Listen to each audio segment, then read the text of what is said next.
Most important topic यहाँ पर रहेगा आपके CUTM इकोनॉमिक्स के लिए, तो लास्ट तक देख लीजिएगा।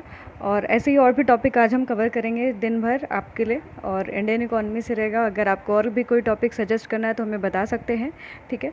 तो यहाँ पर अगर हम बात करें एग्रीकल्चर की, तो एग्रीकल्चर एंड अलाइड सेक्टर में, जो कि आपके प्राइमरी सेक्टर भी कहा जाता है, आपके लार्ज सोर्स ऑफ लाइवलीहुड है इंडिया में।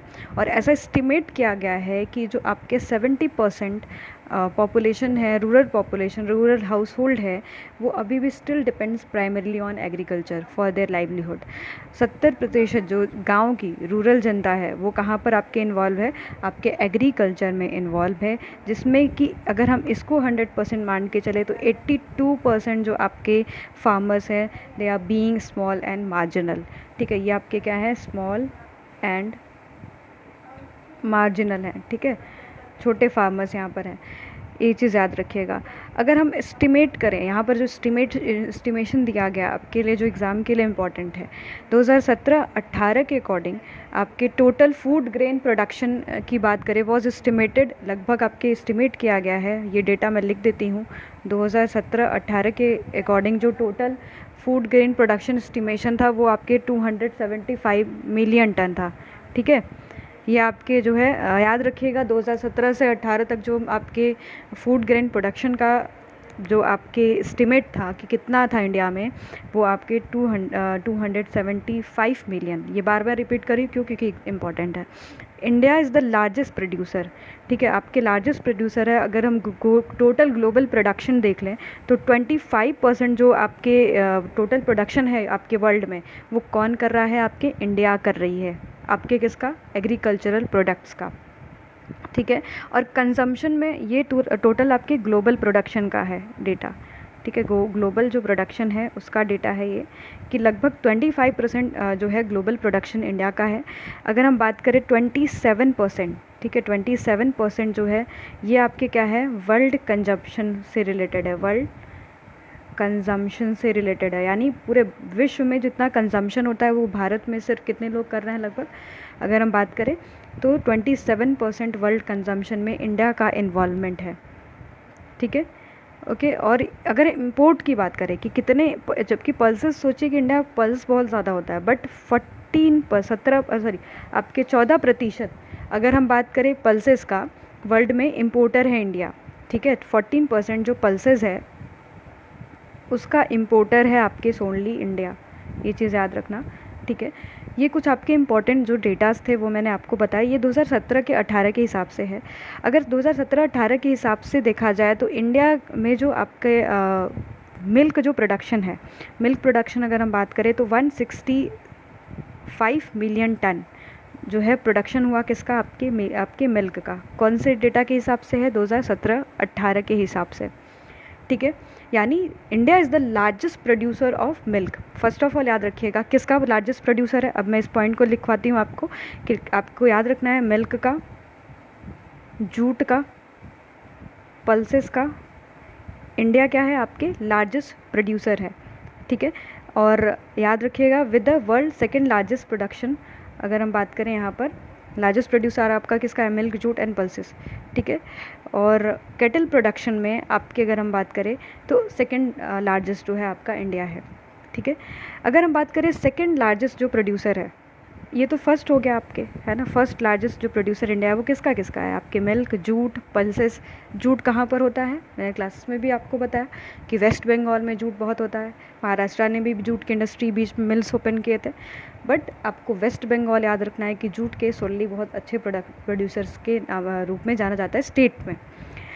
सेकंड की बात करें, सेकंड लार्जेस्ट प्रोड्यूसर किस चीज़ के लिए है आपका इंडिया, तो India is the second largest producer of rice, wheat, sugarcane, ठीक है। शुगर केन में कौन सा स्टेट है आपका, महाराष्ट्र, ठीक है। फिर उत्तर प्रदेश भी है आपका, ठीक है। कॉटन, ठीक है, ग्राउंड नट, ये सब का जो है इंडिया सेकंड जो है लार्जेस्ट प्रोड्यूसर है। और किसका लार्जेस्ट प्रोड्यूसर कहा जाता है सेकंड इंडिया, तो याद रखिएगा फ्रूट एंड वेजिटेबल जो है उसका भी आपके लार्जेस्ट जो है प्रोड्यूसर कौन कहलाता है, आपका इंडिया ही है, ठीक है। किसका, फ्रूट एंड वेजिटेबल का, ठीक है, वेजिटेबल एंड फ्रूट का आपके लार्जेस्ट प्रोड्यूसर कौन इंडिया है, ठीक है, ये भी आपको याद रखना है। फर्स्ट का तो आपको पता चल गया, सेकंड का भी आपको पता चल गया, ठीक है। और अगर हम बात करें इंडियन एग्रीकल्चरल अलाइड एक्टिविटी में जो आप ग्रॉस जो है आपके जीवीए जो आपका है, ठीक है, वो लगभग 17% है, 17.5% इंडियाज़ जीवीए किसका इसमें योगदान है, मतलब ये किसका 17.5% है, आपके Indian agriculture and allied sector का, ठीक है, ये चीज़ याद रखिएगा। यानी आपके लगभग ये जो सेक्टर है वो इंश्योर करता है फूड सिक्योरिटी फॉर 1.3 बिलियन जो आपके मतलब इस समय तो जब इस समय का डेटा जब ये लिया गया है उस समय 1.3 बिलियन पॉपुलेशन ऑफ इंडिया को कैटर करने की बात की गई थी। तो इतने पॉपुलेशन को जो है आपके कैटर करता था, ठीक है, ये चीज़ याद रखिएगा। क्लियर। अगर हम कंपैरेटिवली बात करें तो आपके 2011-12 के हिसाब से देखा जाए तो हमारा उस समय प्रोडक्शन कितना था, 259.3 मिलियन टन, ठीक है, मिलियन टन हम प्रोड्यूस करते थे। पर 2020-21 में ये बढ़ के आपका हो गया प्रोडक्शन 308.6 मिलियन टन जो है प्रोडक्शन हमने किया, ठीक है, ये चीज़ याद रखिएगा। तो याद रखिएगा कि जो आपका राइस, व्हीट, मेज़ और जो और सीरियल्स है, पल्सेस है, ये उत्तर प्रदेश जो है फर्स्ट पे है आपका, फिर मध्य प्रदेश, फिर पंजाब, है ना। वेस्ट बंगाल में जो है सबसे ज़्यादा आपके वेस्ट बंगाल में राइस का प्रोडक्शन होता है, व्हीट का आपके उत्तर प्रदेश में, यूपी, मेज़ का अगर हम बात करें तो कर्नाटका, ठीक है, कर्नाटका में जो है प्रोडक्शन होता है। क्लियर। अगर हम बात करें यहाँ पर जो आपका जो पल्सेस है, पल्सेस में जो तूर है वो महाराष्ट्र में प्रोड्यूस होता है, ग्राम जो है आपके प्रोड्यूस होता है मध्य प्रदेश में, एमपी में, ठीक है। और टोटल जो पल्सेस है एमपी में बहुत ज़्यादा अच्छे से प्रोडक्शन होता है। यानी ओवरऑल अगर हम बात करेंगे स्टेट की तो स्टेट में आपके जो है पल्सेस सबसे ज़्यादा किस में है, आपके एमपी में। ऑयल सीड्स की बात करें तो ऑयल सीड्स के लिए आप राजस्थान, जब भी क्वेश्चन में आपके आंसर आएगा, ऑप्शन आएगा, तो राजस्थान ऑयल सीड्स के लिए टिक करिएगा। ऑयल सीड्स के लिए सबसे ज़्यादा जो प्रोडक्शन करने वाला है वो आपका कौन सा है, राजस्थान, ठीक है, राजस्थान आपके ऑयल सीड्स को प्रोडक्शन में सबसे ज़्यादा है। अगर हम बात करें शुगर केन की तो महाराष्ट्र और उत्तर प्रदेश में बहुत ज़्यादा टक्कर रहता है। तो अक्सर देखा जाता है कभी उत्तर प्रदेश आपके ज़्यादा है, कभी आपके महाराष्ट्र ज़्यादा है। तो फाइनेंशियल जो ईयर आपका 2021 वाला था उस ईयर में आपके यूपी आगे चला गया था आपके महाराष्ट्र से। तो याद रखिएगा कि अभी यूपी का प्रोडक्शन ज़्यादा है एज़ कम्पेयर टू आपके महाराष्ट्र से, तो ये चीज़ याद रखिएगा। और जूट में ऑलरेडी मैं बता चुकी हूँ आपके कि जूट के प्रोडक्शन में वेस्ट बंगाल ऊपर है, फिर बिहार है, फिर आपका असम है, ठीक है, ये चीज़ याद रखिएगा, ये भी इम्पॉर्टेंट आपके एग्ज़ाम के लिए रहेगा, ठीक है। तो अगर हम ग्रोथ की बात कर ले रिसेंटली 2016-17 से लेकर के 22 तक के डेटा को देखें तो 2016 से लेके 17 तक जो है आपका 6.8% जो है इसका ग्रोथ रहा था आपके एग्रीकल्चर एंड अलाइड एक्टिविटीज़ का। और 17-18 में अगर हम बात करें तो 6.6 था। फिर उसके बाद आप देखेंगे 2018 और 19 में इसका ग्रोथ कम हुआ, आपके 2.6 हो गया। फिर 2019 और आपके 20 में अगर हम बात करें 2019 और 20 में बात करें तो इसका ग्रोथ रहा था 4.3%। और 20 और 21 में आप देखेंगे 3.6%। और 21 और 22 में ये कुछ डेटा से याद कर लीजिएगा, अब भले ही उतना मत याद करिए, ये ज़रूर याद कर लीजिएगा, आपका 3.9% ग्रोथ रहा था। कोविड के टाइम में एक यही ऐसा सेक्टर था जिसने पॉजिटिव ग्रोथ किया था, अदरवाइज़ और जो सेक्टर थे आपके नेगेटिव ग्रोथ में चले गए थे, ठीक है। मैंने 17-18 के हिसाब के डेटा से आपको बताया था कि जो भी 17.9% ग्रोथ था। बट अभी अगर हम 2021-22 के डेटा को देखें तो इस समय आपके जो ग्रॉस वैल्यू एडेड में आपका एग्रीकल्चर एंड अलाइड एक्टिविटी का जो परसेंटेज है वो बढ़ गया है, ये 8.8% के आसपास आपका चला गया है, ठीक है। तो लगभग 18% शेयर है आपके ग्रॉस वैल्यू एडेड में आपकी किसका, कृषि का, ठीक है। इसके पहले आपका अगर मैं बात करूँ 17-18 की तो लगभग 17.9 के आसपास, 8 के आसपास, कभी कभी 18 भी दिखाता है डेटा में, वो भी था।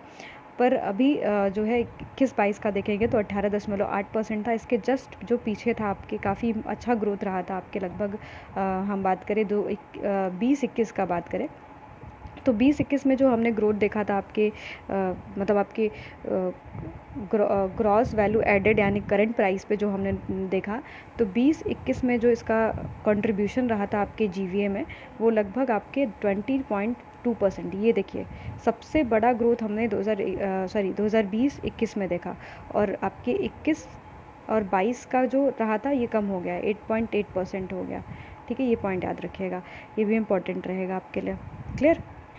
तो यहाँ पर कुछ टॉप स्कीम जान लेते हैं। अभी ऑपरेशन ग्रीन स्कीम जो स्टार्ट हुआ था, आपको याद होगा शायद, ऑपरेशन ग्रीन स्कीम जो है ये आपके यूनियन बजट में 2018-19 में लॉन्च हुआ, 18-19 में।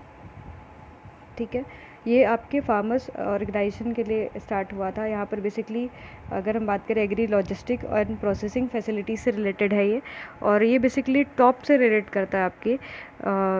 ठीक है, इसमें आपके टोमेटो, ओनियन एंड पोटैटो पे फोकस किया गया था। ऑपरेशन ग्रीन स्कीम जो है वो किससे रिलेट करता है? आपके टॉप मतलब आपके टोमेटो, ओनियन एंड पोटैटो। ठीक है, इसमें आपके दो कंपोनेंट थे, एक लॉन्ग टर्म, एक शॉर्ट टर्म। लॉन्ग टर्म की बात करें तो वैल्यू चेन डेवलपमेंट प्रोजेक्ट पे जो है काम चला।